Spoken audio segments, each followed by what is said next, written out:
Halo rekan-rekan, nama saya Rizka Andika, saya dari UPPM Teknik Kimia. Kali ini saya akan memaparkan tentang AI dan juga Digital Twin, terutama aplikasinya dalam dunia teknik kimia. Apa itu Digital Twin? Digital Twin adalah gabungan antara dunia fisik dan dunia digital. Pada implementasinya di pabrik kimia, kita dapat memodelkan model fisik menjadi sebuah model digital. Apa keuntungannya? Kita dapat meningkatkan performa dari pabrik tersebut. Kita dapat meningkatkan kinerja dan juga keselamatan dari pabrik tersebut. Bagaimana cara kita memodelkannya? Kita dapat mengembangkan model tunak atau model steady state untuk membuat digital twin.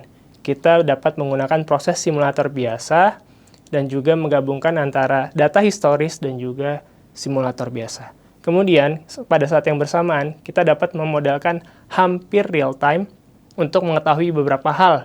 Misalnya, apakah ada anomali yang terjadi di proses tersebut, ataukah juga yang kedua, kita dapat memantau parameter proses, misalnya flooding, yang tidak dapat dipantau oleh sensor biasa. Jika dibayangkan, kita dapat menggunakan digital twin untuk memastikan keandalan dan juga keamanan proses tersebut.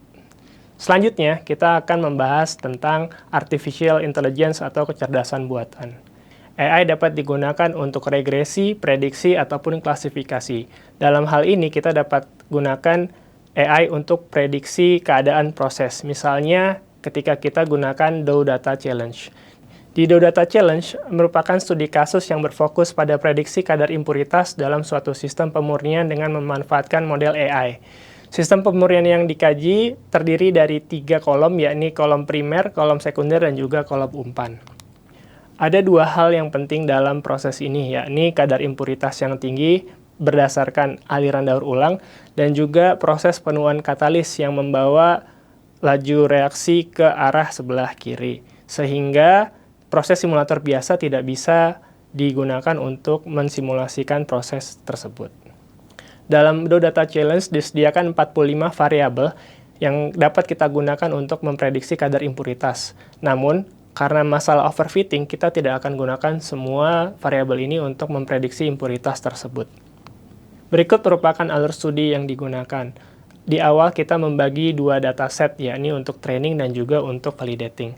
Kemudian kita lakukan feature selection di mana kita pilih fitur-fitur ataupun data mana saja yang sangat berpengaruh terhadap model. Selanjutnya kita gunakan data filtering untuk menghilangkan noise di data yang ada. Selanjutnya, kita buat model, yakni regresi dengan online based learning atau OBL, kemudian juga dengan deep learning. Selanjutnya, setelah kita lakukan modeling, kita lakukan evaluasi dengan membandingkan nilai R kuadrat dan juga Q kuadrat. Semakin dekat dengan 1, maka semakin mirip atau semakin baik performa dari model tersebut. Berikut merupakan hasil dari pemodelan menggunakan AI dan juga deep learning. Di sini dapat terlihat bahwa nilai R kuadrat dan juga Q kuadrat mendekati 1, 0,9 sekian, maka kita dapat menyimpulkan bahwa model yang dibuat merupakan model yang baik. Oke, terima kasih atas perhatiannya. Sampai bertemu di video-video berikutnya. Sampai jumpa!